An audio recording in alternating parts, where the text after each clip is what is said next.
प्यारे बच्चों, mathematics online class में आप सभी का स्वागत है। आज की इस वीडियो में हम कक्षा 8 विषय गणित में चैप्टर नंबर 13 सीधा और प्रतिलोम अनुपात से प्रश्नावली 13.2 हल करेंगे।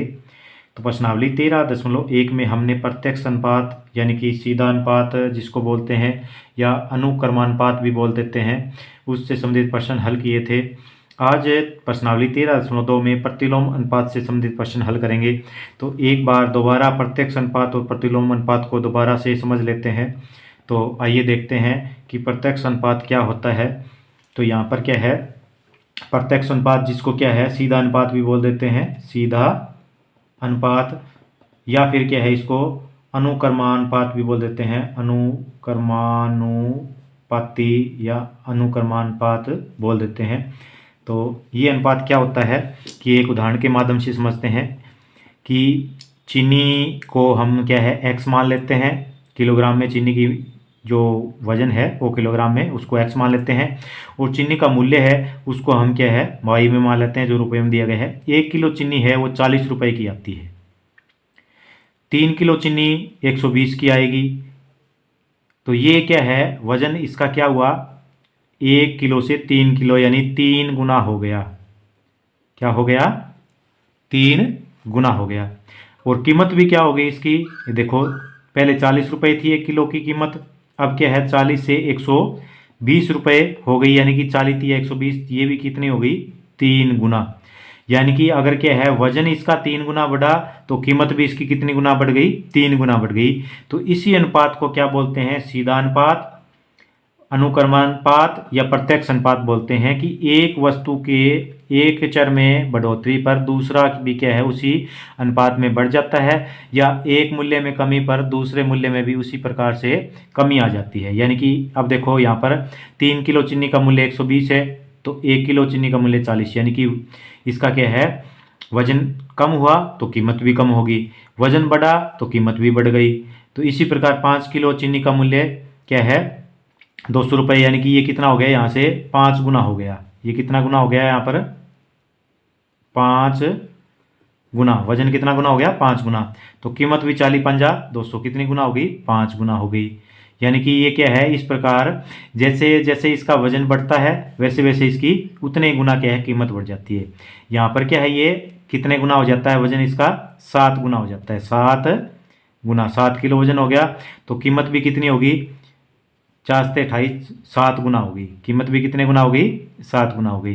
तो इस प्रकार के अनुपात को क्या बोलते हैं, प्रत्यक्ष अनुपात, सीधा अनुपात या अनुक्रमानुपात बोलते हैं। इससे संबंधित प्रश्न हमने क्या है पिछली प्रश्नावली में हल किए थे। यहाँ पर आपको रिवीजन के लिए दोबारा एग्जाम्पल के माध्यम से बताया गया है। अब प्रतिलोम अनुपात को समझते हैं। प्रतिलोम अनुपात क्या होता है, ये अनुपात प्रत्यक्ष अनुपात के बिल्कुल विपरीत है। यानी कि इसमें सीधे अनुपात या प्रत्यक्ष अनुपात में कीमत बढ़ने पर, वजन बढ़ने पर कीमत में बढ़ोतरी हुई है, या क्या है वजन में कमी आने पर कीमत में कमी आई है। लेकिन इसमें क्या है विपरीत होता है। जैसे एग्जाम्पल के माध्यम से बताया गया है कि यहाँ पर 4 किलोमीटर प्रति घंटा में दी गई है, इसको x मान लेते हैं, और क्या है जो समय लगता है उसको क्या है y में मान लेते हैं। तो पैदल चलता है कोई व्यक्ति, तो क्या है उसकी चाल है 3 किलोमीटर प्रति घंटा, तो 30 मिनट में क्या है वो अपनी दूरी तय कर लेता है। अगर वही व्यक्ति दौड़कर चले 6 किलोमीटर प्रति घंटा से, यानी कि उसकी जो चाल है वो 3 से कितनी हो गई, 6, कितने गुना हो गई, यहाँ पर लिख लेते हैं एक बार, 2 गुना हो गई। 3 से कितनी चाल हो गई, 6, 2 गुना। तो उसको तेज चला है, अब पहले से क्या चला है, तेज चला है, तो उसको समय क्या लगेगा, पहले से कम लगेगा। देखो यानी कि ये तो 2 गुना हो गई, लेकिन समय पहले से क्या हो गया, आधा हो गया। 30 से कितना हो गया, 15, समय इसको कम लगा है। ये इसमें 2 गुना बढ़ोतरी है, ये इसका आधा हो गया, यानी कि क्या है 1/2 गुना हो गया है। ये समय क्या हो गया, आधा, यानी कि 1/2 गुना। इसी तरह अगर वो साइकिल से चले तो उसकी चाल मान लेते हैं कि 9 किलोमीटर प्रति घंटा हो गई। अब ये इससे कितनी गुना हो गई, देखो 3 से 9 यानी कि 3 गुना हो गई। चाल कितने गुना हो गई, 3 गुना। लेकिन समय कितना हो गया, 3 गुना होना चाहिए था, लेकिन ये क्या है समय कम लगेगा क्योंकि स्पीड ज़्यादा बढ़ गई उसकी। तो ये क्या है 1/3, 30 के बटा में 3 कर दिया तो 10 मिनट, यानी कि 1/3 गुना हो गई। तो ये इस प्रकार का अनुपात है। ये क्या है, इसी प्रकार कार का उदाहरण ले सकते हैं। चाल क्या है, कार की मान लेते हैं 45 है, तो ये 15 गुना हो गया। ये इसका 1/15 गुना हो गया, यानी कि 15 से भाग हो गया। तो इस प्रकार का जो अनुपात होता है उसको प्रतिलोम अनुपात, इसका दूसरा नाम है व्युत्क्रम अनुपात, व्युत्क्रमानुपात वही बोल देते हैं इसको, यानी कि ये इसका व्युत्क्रम के गुणा में होता है, इसलिए इसको व्युत्क्रम अनुपात भी बोलते हैं। तो इसमें और इसमें आप अंतर अच्छी तरह समझ गए होंगे कि व्युत्क्रम अनुपात या प्रतिलोम क्या होता है और प्रत्यक्ष या सीधा अनुपात क्या होता है। तो दोनों को एग्जाम्पल के माध्यम से आपको बताया गया है। तो अब इनके दोनों के सूत्र समझते हैं कि प्रत्यक्ष अनुपात का किस सूत्र का प्रयोग किया था हमने। प्रत्यक्ष अनुपात को, जैसे इसमें ये x वाले पद हैं तो इसको x1 मान लेते हैं, इसको x2 मान लेते हैं, इसको x3 मान लेते हैं, इसको x4 मान लेते हैं। ये क्या आ जाए, y के मूल्य है, ये y1 हो जाएगा, ये y2 हो जाएगा, ये y3 हो जाएगा, ये y4 हो जाएगा। तो प्रत्यक्ष अनुपात का सूत्र क्या था, अगर इन दो को हम क्या है हल करें तो कैसे आता है कि x1 बटा में y1 बराबर होता है x2 बटा में y2। इसकी क्रॉस मल्टीप्लाई करके हम क्या है कोई भी जो अज्ञात पद है वो हम आसानी से ज्ञात कर सकते हैं, जैसा हमने पिछली प्रश्नावली में ज्ञात किया था। इसी प्रकार आगे इसको अगर हल करेंगे तो ये क्या है x3 बटा में y3 आ जाएगा। आगे इसको और करेंगे तो x4 बटा में y4 आ जाएगा। ये आपस में क्या होते हैं, बराबर होते हैं। इसमें से इनकी क्रॉस मल्टीप्लाई करके हम क्या है जो अज्ञात पद है, जो दिया गया पद नहीं है, वो ज्ञात कर सकते हैं। अब प्रतिलोम या व्युत्क्रम अनुपात का जो सूत्र की बात करें तो क्या है, इसमें ये x है तो इसके पद x1, ये x2 मान लेते हैं, ये x3 मान लेते हैं, ये x4 मान लेते हैं। और इसमें क्या है y इसको माने है तो ये y1 हो जाएगा, ये आपका y2 मान लेते हैं, ये y3 मान लेते हैं, ये y4 मान लेते हैं। तो पहले इन दो की चर्चा करते हैं, x1 x2 y1 y2। तो व्युत्क्रम अनुपात में क्या होता है, यहाँ पर था x1 बटा y1 बराबर x2 बटा y2। इसमें क्या हो जाएगा आपका x1 गुना में y1, यहां पर क्या है इनकी भाग हुई थी, यहां पर क्या हो जाएगा x1 गुना में y1, ये बराबर हो जाएगा आपका x2 y2, यानी कि x1 और y1 इसकी गुना और x2 y2 इसकी गुना क्या होती है, बराबर होती है। अब इसमें से क्या है जो भी अज्ञात पद है वो बड़ी आसानी से हम ज्ञात कर सकते हैं। और आगे इसके अगले पदों की बात की जाए, तीसरे पदों की, तो ये क्या हो जाएगा x3 गुणा में y3, इसी तरह x4 और y4, यानी कि व्युत्क्रम अनुपात का सूत्र क्या हो जाएगा x1 y1 की गुना बराबर होता है x2 y2 की गुना के बराबर। और अनुक्रमानुपात का सूत्र है, यानी प्रत्यक्ष अनुपात का x1 बटा में y1, इसमें क्या है दोनों की क्या है x1 y1 की भाग और x2 y2 की भाग। इसमें क्या है x1 y1 की गुना बराबर x2 y2 की गुना के बराबर होता है। तो इस सूत्र से हम क्या है जो पद हमें ज्ञात करने हैं उन पदों को इस सूत्र की सहायता से ज्ञात कर सकते हैं। अब प्रश्नावली के प्रश्नों पर चलते हैं, लेकिन प्रश्नों पर चलने से पहले यदि आपने अभी तक हमारे YouTube चैनल को सब्सक्राइब नहीं किया है तो सबसे पहले हमारे चैनल DS साहू मैथ गुरु को सब्सक्राइब कर लें, बेल आइकन को दबाकर नोटिफिकेशन ऑन कर लें ताकि आने वाले नए वीडियो की सूचना आपको सबसे पहले मिल जाए। वीडियो को अधिक से अधिक लाइक और शेयर करें। प्रश्न नंबर 1 देखते हैं, निम्नलिखित में से कौन प्रतिलोम अनुपात में है। तो पार्ट नंबर 1 है, किसी कार्य पर लगे व्यक्तियों की संख्या और उस कार्य को पूरा करने में लगा समय। अब कोई कार्य में व्यक्तियों की संख्या है और उसको पूरा करने में समय, अगर व्यक्ति ज़्यादा है समय कम लगेगा, और व्यक्तियों की संख्या अगर बढ़ा दें तो समय और कम लगेगा, यानी कि ये व्यक्तियों की संख्या बढ़ती है तो समय कम होता है। कोई एक काम है उसमें व्यक्ति ज़्यादा आएंगे तो समय क्या लगेगा, कम लगेगा। तो ये कौन सा अनुपात हुआ, व्युत्क्रम अनुपात हुआ, क्योंकि इसकी संख्या बढ़ने पर, व्यक्तियों की संख्या बढ़ने पर समय में कमी होती है। अगर व्यक्तियों की संख्या बढ़ने पर समय में बढ़ोतरी होती तो क्या है ये प्रत्यक्ष अनुपात होता, लेकिन व्यक्तियों की संख्या बढ़ने पर क्या है समय में कमी होती है, यानी विपरीत संख्या चल रही है आपस में। तो ये कौन सा अनुपात हुआ, व्युत्क्रम अनुपात हुआ। तो ये व्युत्क्रम अनुपात का मतलब प्रतिलोमी, तो ये कौन सा अनुपात है, प्रतिलोम अनुपात है। क्यों है, इसका कारण क्या है? इसका कारण यही है कि व्यक्तियों की संख्या बढ़ने पर समय में क्या है, कमी होती है, इसलिए ये व्युत्क्रम अनुपात है या प्रतिलोम अनुपात है। दूसरा एग्जाम्पल देखते हैं, एक समान चाल से, चाल अब एक ही समान रहेगी, इसमें कोई परिवर्तन नहीं करना है। और आगे कौन से चर दिए गए हैं? यात्रा में लिया गया समय और दूरी। अब इसको हम थोड़ा सा समझते हैं, समय और दूरी को। चाल एक समान चलेगी, इसमें कोई परिवर्तन नहीं करना है। तो दूरी अगर ज़्यादा है तो समय ज़्यादा लगेगा, दूरी कम लें तो समय कम लगेगा, यानी कि एक दूसरे के ऊपर आधारित है। एक बढ़ने पर दूसरा बढ़ता है, एक कम होने पर दूसरा कम होता है। तो ये क्या है, हमारा प्रतिलोम अनुपात नहीं है। ये कौन सा अनुपात हुआ? ये प्रत्यक्ष अनुपात या सीधा अनुपात हुआ। तो यहाँ लिखेंगे ये प्रत्यक्ष अनुपात है। क्यों है? क्योंकि देखो ऊपर वाले में एक में क्या हुआ था कि इनकी संख्या बढ़ने पर क्या है, समय में कमी हुई थी, और यहाँ पर दूरी बढ़ने पर समय भी क्या है, बढ़ेगा, और दूरी घटने पर समय घटेगा। तो ये प्रत्यक्ष अनुपात है। यानी विपरीत चले तो व्युत्क्रम अनुपात या प्रतिलोम, और सीधा क्या है, एक की संख्या बढ़ने पर दूसरे की बढ़े, एक की कमी होने पर दूसरे की कमी हो, तो वो सीधा अनुपात या प्रत्यक्ष अनुपात होता है। और एक की कमी होने पर दूसरा बढ़े और दूसरे में क्या है, कमी होने पर पहला घटे, तो वो व्युत्क्रम अनुपात होता है। आगे प्रश्न पार्ट नंबर 3 है, खेती की गई भूमि का क्षेत्रफल और काटी गई फसल। अब देखो भूमि का क्षेत्रफल है, खेती जितनी करी है उतनी फसल कटेगी। ये क्षेत्रफल कम करेंगे तो कम फसल कटेगी, और क्षेत्रफल ज़्यादा लेंगे तो ज़्यादा फसल कटेगी। यानी कि ये कौन सा अनुपात हुआ? ये सीधा प्रत्यक्ष अनुपात हुआ यहाँ पर, क्योंकि क्षेत्रफल बढ़ाएंगे तो फसल ज़्यादा कटेगी, क्षेत्रफल कम में बोएंगे तो कम फसल कटेगी। तो ये प्रत्यक्ष अनुपात है, न कि प्रतिलोम अनुपात। तो ये प्रतिलोम अनुपात नहीं है, ये भी क्या है, प्रत्यक्ष अनुपात का एग्जाम्पल है, इसमें भी प्रतिलोम अनुपात नहीं है। पार्ट नंबर 4 देखते हैं, एक निश्चित यात्रा में किया गया समय और वाहन की चाल। अब क्या है, समय और चाल। अब चाल है उसको हम बढ़ा देंगे तो समय कम लगेगा। अगर किसी भी वाहन की या किसी गाड़ी की चाल बढ़ाते हैं, स्पीड बढ़ाते हैं, चाल का मतलब स्पीड बढ़ाने पर समय क्या लगेगा, कम।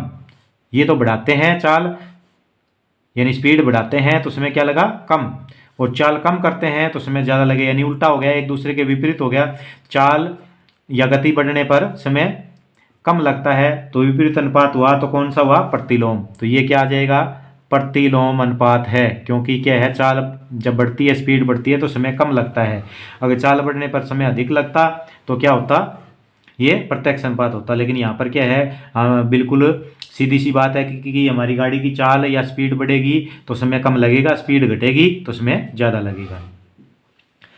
आगे पार्ट नंबर 5 है, किसी देश की जनसंख्या, यानी कि जनसंख्या जो रहने वाले लोगों की संख्या है वो, और प्रति व्यक्ति भूमि। प्रति व्यक्ति भूमि का मतलब कि उसमें औसत प्रति व्यक्ति कितनी क्या है भूमि आएगी, उसका क्षेत्रफल। तो अगर जनसंख्या ज़्यादा होगी तो प्रति व्यक्ति भूमि क्या है, कम आएगी, और जनसंख्या कम होगी तो भूमि ज़्यादा आएगी। यानी ये एक दूसरे के विपरीत अनुपात है, जनसंख्या बढ़ने पर भूमि कम होती है और जनसंख्या घटने पर भूमि ज़्यादा आती है। तो ये कौन सा अनुपात हुआ, ये भी आपका प्रतिलोम अनुपात हुआ, क्योंकि एक के बढ़ने पर दूसरे में कमी होती है, जनसंख्या बढ़ने पर इसमें कमी होती है, तो इसलिए ये प्रतिलोम अनुपात है। इसी तरह क्या, चाल के बढ़ने पर समय में कमी आती है, तो ये भी क्या है, यहाँ पर आपका प्रतिलोम अनुपात है। ये प्रत्यक्ष अनुपात इसलिए है क्योंकि क्षेत्रफल बढ़ेगा तो फसल भी ज़्यादा, क्षेत्रफल वाले खेत बोएंगे तो ज़्यादा फसल होगी, और आपकी ये भी क्या है, प्रत्यक्ष अनुपात है, क्योंकि क्या है, दूरी बढ़ाएंगे तो क्या है, समय ज़्यादा लगेगा। और नंबर 1 में क्या है, प्रतिलोम अनुपात इसलिए है क्योंकि व्यक्तियों की संख्या बढ़ाएंगे तो काम में समय क्या है, कम लगेगा, तो यहाँ संख्या बढ़ने पर समय कम लगता है, कमी हो रही है एक के बढ़ने पर, तो ये प्रतिलोम अनुपात है। तो आपको अच्छी तरह समझ आ गया होगा कि प्रतिलोम अनुपात क्या होता है। प्रश्न नंबर 2 देखते हैं, एक टीवी गेम शो में 1 लाख रुपए की पुरस्कार राशि विजेताओं को में समान रूप से वितरित की जानी, यानी 1 लाख रुपए का इनाम बांटना है विजेताओं में। निम्न सारणी को पूरा कीजिए, क्या एक व्यक्तिगत विजेता को दी जाने वाली पुरस्कार की धनराशि विजेताओं की संख्या के अनुक्रमानुपाती है या व्युत्क्रमानुपाती है। तो अनुक्रमानुपाती क्या होता है, प्रत्यक्ष अनुपात, ये क्या होता है, प्रत्यक्ष अनुपात या सीधा अनुपात। और व्युत्क्रमानुपाती क्या होता है, प्रतिलोम अनुपात या व्युत्क्रम अनुपात भी बोल देते हैं, प्रतिलोम अनुपात बोलते हैं। तो पिछले प्रश्न में भी आपको क्या अच्छी तरह समझाया था कि अनुक्रमानुपात क्या होता है और प्रतिलोम क्या होता है, यानी कि जो एक की संख्या बढ़ने पर दूसरे की संख्या बढ़े या एक की घटने पर दूसरे की घटे तो अनुक्रमानुपात या प्रत्यक्ष अनुपात होता है, और एक की संख्या बढ़ने पर दूसरा घटे तो क्या है, ये प्रतिलोम या व्युत्क्रम अनुपात होता है। अब बात यह है कि इस टेबल को अच्छी तरह पढ़ते हैं। अगर विजेता एक है तो उसको अकेले को 1 लाख रुपए मिलेंगे। पुरस्कार जीतने वाला की संख्या एक है तो उसको 1 लाख रुपए मिलेंगे। अगर विजेता यानी कि पुरस्कार जीतने वाले 2 व्यक्ति हैं तो उनको कितने कितने मिलेंगे, 50-50 हज़ार मिलेंगे। इनाम टोटल में तो 1 लाख है, लेकिन उनको प्रत्येक के कितना हिस्सा आएगा, 50-50 हज़ार रुपये। इस तरह अगर 4 हो गए तो कितना आएगा, 5 हो गए कितना आएगा, 8 हो गए कितना आएगा। तो वैसे इसको अगर सीधा देखें तो बिल्कुल आसान है कि 4 होंगे तो चारों में बराबर बन जाएगा, यानी 25-25 आएगा। 5 है तो 20-20 हज़ार आएगा। तो इस प्रकार इनको क्या है, सीधा भी हम डिवाइड कर सकते हैं, लेकिन यहाँ पर हम व्युत्क्रम अनुपात का सूत्र का प्रयोग करते हुए इन प्रश्नों को हल करेंगे। अब इसको हम क्या है, x मान लेते हैं। विजेताओं की संख्या को क्या मान लेते हैं, x, और विजेताओं के जो पुरस्कार की राशि उसको y मान लेते हैं। तो ये हमारा हो जाता है x1, ये हो जाता है x2, और ये हो जाता है x3, ये हो जाता है x4, ये हो जाता है x5, ये हो जाता है x6, और ये हो जाता है x7। ये क्या हो जाएगा, y1, y2, y3, y4, y5, y6 और y7। अब क्या है, सबसे पहले यहाँ लिखेंगे, यहाँ विजेताओं की संख्या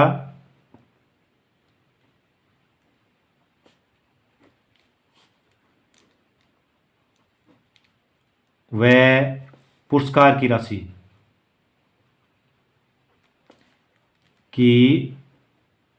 राशि में कौन सा अनुपात है, क्योंकि यहाँ देखो विजेताओं की संख्या क्या हुई है, 1 से 2 हो गई, बढ़ गई, लेकिन पुरस्कार की राशि घट गई। यानी कि विजेताओं की संख्या तो बढ़ रही है लगातार और इनाम की राशि लगातार घट रही है। तो इसका मतलब क्या हुआ कि ये व्युत्क्रम अनुपात है या प्रतिलोम है। तो राशि में व्युत्क्रमानुपात